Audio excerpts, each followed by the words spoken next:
नमस्कार, मैं हूं आशुतोष और आप देख रहे हैं सत्यहिंदी.com। सत्यहिंदी.com के खास कार्यक्रम श्रवणगढ़ की खरी खरी में आपका स्वागत है।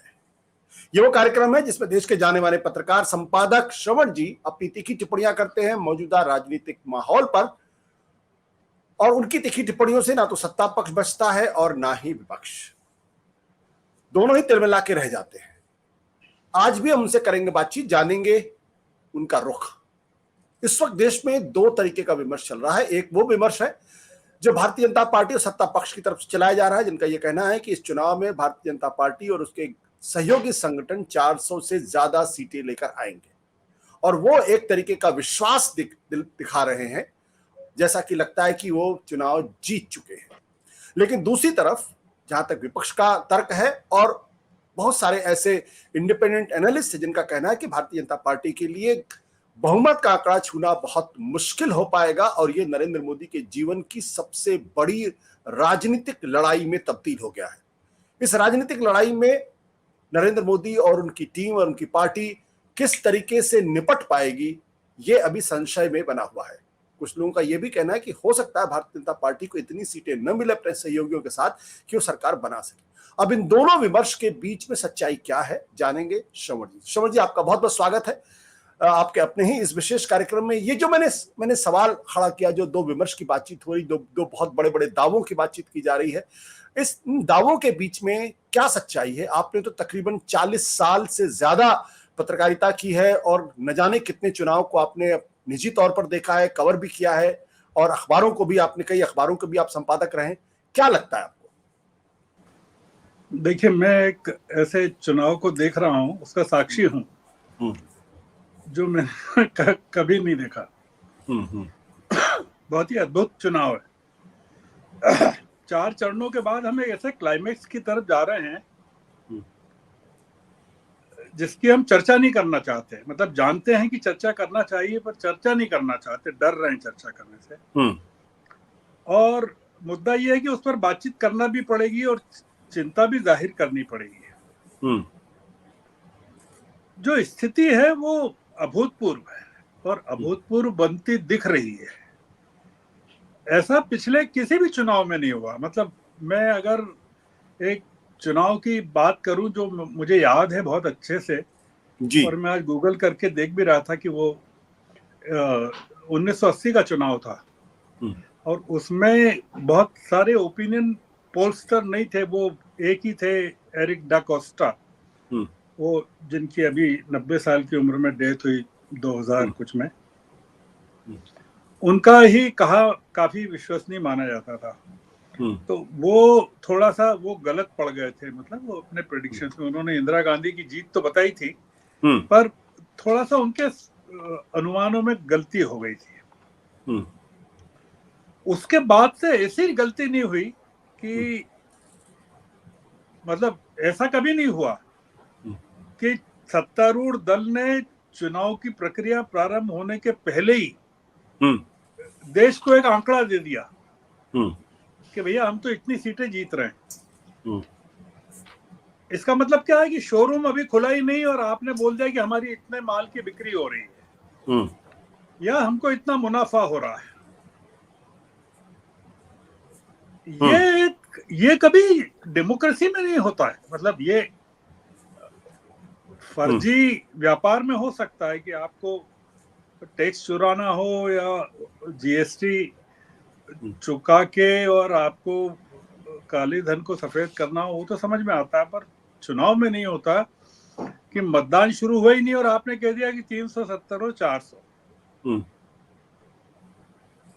दूसरा मुद्दा ये कि प्रधानमंत्री जी ने या गृह मंत्री जी ने या नड्डा जी ने या किसी जी ने भी 4 चरण हो गए।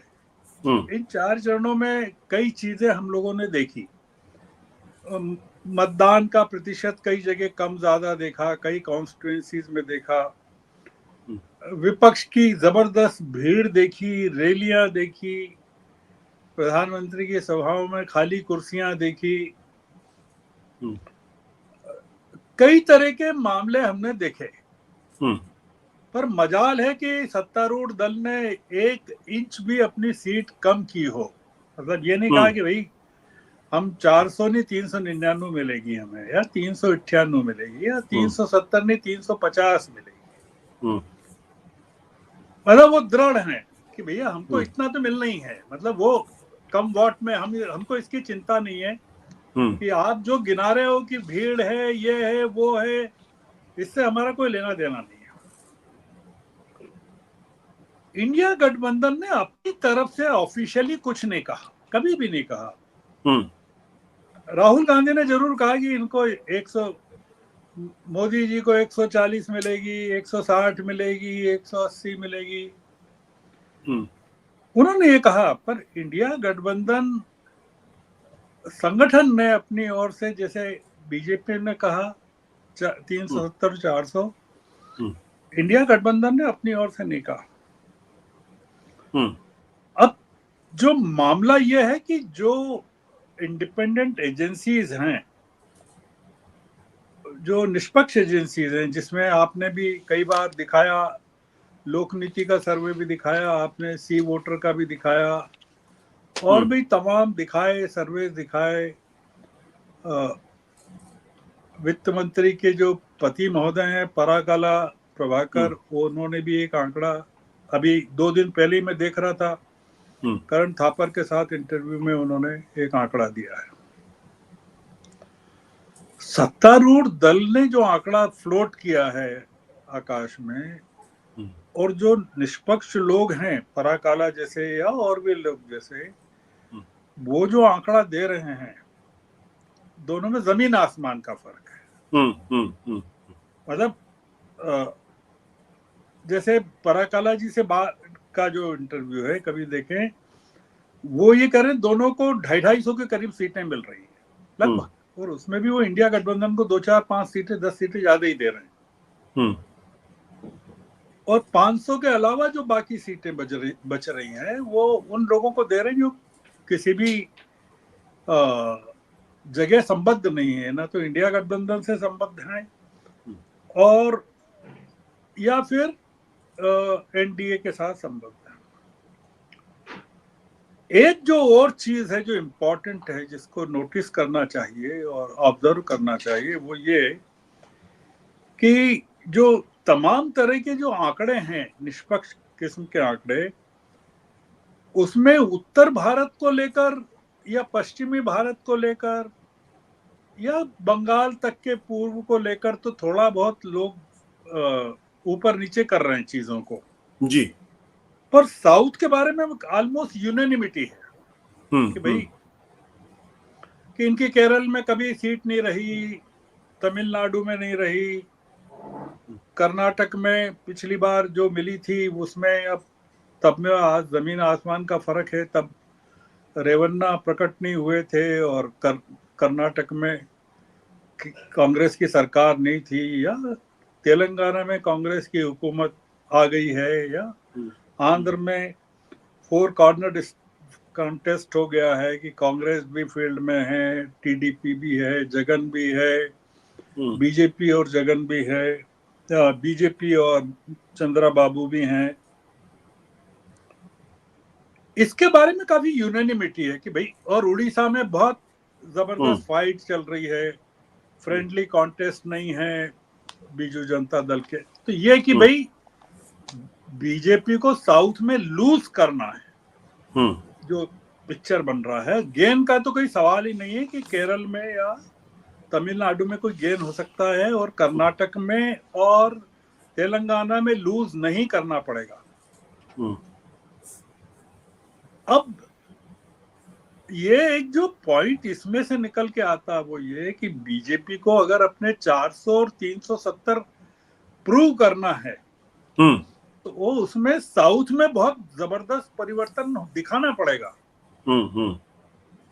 मतलब उसके बिना नहीं होगा कि भाई 400 सीटें केवल नॉर्थ ईस्ट और वेस्ट से मिल जाए, क्योंकि उतनी सीटें ही नहीं है 400 के करीब, या टोटल 400 हैं कुल मिलाकर, टोटल 400 हैं, तो 400 में से 400 तो मिलेगी नहीं। तो दक्षिण में क्या किया जा सकता है, एक जो बड़ा मुद्दा है कि दक्षिण में बीजेपी का है कि हमने बड़ा गेन कर लिया, मतलब गेन नहीं हो रहा फिर भी कर लिया है। और उस गेन को दिखाना है कि भाई कर्नाटक में भी सरकार बदल गई तो क्या हुआ, रेवन्ना का इतना प्राज्वल्य का इतना मामला हो गया तो क्या हो गया, या तेलंगाना में सरकार बदल गई तो क्या हो गया, हमको क्या फर्क पड़ता, हम तो गेन कर रहे हैं, वो दिखाना पड़ेगा। अब आप वो कैसे दिखाएंगे, ये पूरा बहस का मुद्दा है। तो उसके लिए क्या साउथ के जो वोटिंग परसेंटेज है वो काफी हाई, अभी फाइनल फिगर्स तो आए नहीं है, कई किसी के भी नहीं आए, तो क्या साउथ के फिगर्स इतने हाई हो जाएंगे कि बीजेपी को वहां गेन दिखने लगेगा। एक जो चिंता है कि भाई जो मतदान का प्रतिशत है वो फाइनली अगर आउट हो जाए तो समझ में भी आए, पर वो भी एक तरह का दिख नहीं रहा है। तो साउथ में क्या हमको कोई बड़े फेर बदल की बीजेपी के पक्ष में आशा करनी चाहिए, और साउथ के जो राज्य हैं जहां मोस्टली बीजेपी की सरकारें नहीं है, वो क्या एक्सेप्ट कर लेंगे ये जो वर्डिक्ट आएगी 4 जून को, कि भाई जो आप दिखा रहे हैं कि तमिलनाडु में भी सीट, केरल में भी सीट, कर्नाटक में घमासान, तेलंगाना में सीटें, कर्नाटक में सीटें। दूसरा एक इंपॉर्टेंट जो इंडिकेटर है जिसको हम कहते हैं इंडिकेटर कहते हैं, वो ये कि चुनाव परिणामों के दावे इस हकीकत से मेल नहीं खाते, जो चुनाव परिणामों के दावे, जब कहता हूं मैं तो एनडीए बीजेपी की माननी है कि स्टॉक मार्केट में उथल पुथल मची हुई है, लगातार, मतलब अनिश्चितता बनी हुई है, मतलब लगातार गिर रहा है और उसको संभालने की कोशिश हो रही है, और वो बड़ा इंडिकेटर है कि, और ये उसमें कहा गया है कि चुनाव को लेकर हो रहा है ये, जितने लॉसेस हो रहे हैं लाखों करोड़ों रुपए के, वो हो रहे हैं। एक आश्चर्यजनक बात है कि सैटरडे को कभी शेयर मार्केट खुलता नहीं है, मतलब काम नहीं करता आमतौर से। आज स्पेशल ट्रेडिंग के लिए खोला गया, मतलब बीएसई को भी खोला गया और एनएसई को भी खोला गया, और उसके बारे में जो खबर एजेंसी पर देखी जा रही है वो ये है कि to evaluate their disaster preparedness in the event of major disruptions, to evaluate their disaster preparedness, मतलब कोई बहुत जबरदस्त गिरावट आती है या कोई बहुत जबरदस्त चीजें होती है तो उसको निपटने के लिए तैयारी क्या है, उसके उस सिलसिले उसको इवेल्युएट करने के लिए खोला गया है जी। अब आप इसको इस चीज से जोड़कर देखिए कि अमित शाह साहब कहते हैं एनडीटीवी के साथ एक इंटरव्यू में कि 4 जून को के बाद स्टॉक मार्केट में जबरदस्त रिकवरी होगी।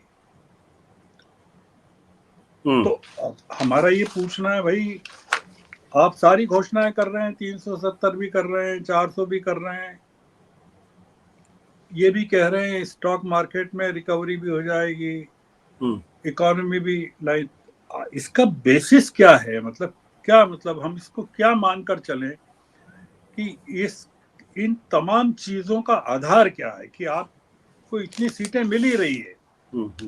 तो क्या मुद्दा यह है कि क्या देश को मानसिक रूप से इस चीज के लिए तैयार हो जाना चाहिए कि जो विपक्ष कह रहा है उसमें कोई दम नहीं है, और राहुल गांधी जो कह रहे हैं उसमें भी दम नहीं है, मोदी कहे वही सही, मतलब जो मोदी कहे वही सही कि भैया 370 400।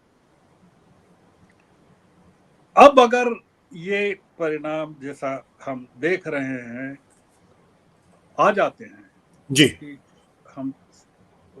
हम जिस बात पर चर्चा कर रहे हैं उसके कॉन्सिक्वेंसेस को लेकर हमारे मन में क्या चल रहा है, चलेगा या नहीं चलेगा, कि भाई विपक्ष और सरकार के बीच में किस तरह का संवाद होगा या होगा कि नहीं होगा, केंद्र राज्य संबंध किस तरह के रहेंगे, जनता और सरकार के बीच में किस तरह के रिश्ते रहेंगे और उन पर कोई फर्क पड़ेगा कि नहीं। और क्या अगर मोदी जी तीसरी बार सत्ता में आ जाते हैं तो क्या वो तीसरी बार पहली बार जैसा ही होगा, दूसरी बार जैसे ही होगा, पिछली सरकारों जैसा होगा? क्या होगा क्या? और देश का क्या होगा? मतलब देश किस दिशा में जाएगा? मतलब देश, अगर शेयर मार्केट की मैंने बात की, पर शेयर मार्केट तो एक हिस्सा है जी। देश शेयर मार्केट नहीं है, देश बहुत कुछ है। तो फिर ये चुनाव, अगर सब कुछ तय है, परिणाम तय है, इकोनॉमी तय है, शेयर मार्केट तय है, तो फिर ये बाकी 3 चरणों की भी क्या जरूरत है? मतलब अगर हो तो भी क्या इसको एक फॉर्मेलिटी के तौर पर नहीं माना जाए कि भाई ये नतीजे, सीटें तो तय है कि किसको कितनी मिलनी है और कहां से मिलनी है। लोगों को एक विचार इस बारे में करना चाहिए कि जो पॉलिटिकल सिस्टम है, पॉलिटिकल राजनीतिक व्यवस्था है, उसको किस तरह से जिसको कहते हैं ना, उसमें प्रोग्राम्ड कर दिया है। मतलब जिसको अंग्रेजी में कहें कि the whole thing has been programmed to produce a particular kind of result. तो क्या हम लोग कंडीशन हैं क्या उस चीज के लिए कि ये जो चीज है, जो रूस में या चीन में हम देखते हैं, इस तरह की व्यवस्थाओं में देखते हैं जो हमने कभी यहाँ नहीं देखी, हमको क्या उसके लिए कुछ स्पेशल तरीके से अपने आप को गियर अप करना पड़ेगा क्या? जी। ये उसमें न सिर्फ नागरिक हैं, उसमें पूरे कॉन्स्टिट्यूशनल बॉडीज हैं, इंस्टीट्यूशंस हैं, बल्कि पार्लियामेंट की भी जो एक भूमिका कितनी बचती है, नहीं बचती है। क्योंकि अगर एनडीए को 400 मिल रहा है और बचे 143 में वो एलाइज हैं जिनको कहीं भी नहीं है, बीजेडी है, बीएसपी है, जगन है, और भी बहुत सारे लोग हैं, तो अगर विपक्ष को 150 सीटें ही मिलनी हैं तो फिर आप सोचिए कि वो उस विपक्ष को आप क्या मानते हैं? मतलब वो विपक्ष किस देश के लिए उपयोगी हो सकता है? जी जी जी जी। मैं एक बहस के लिए पॉइंट डाल रहा हूं और इस उम्मीद के साथ डाल रहा हूं कि मैं गलत साबित हो जाऊं कि नहीं ये सब मैं जो कह रहा हूं बकवास है, ऐसा कुछ नहीं होगा। जी ठीक है, ठीक है सर, ठीक है सर, ठीक है सर, ठीक है।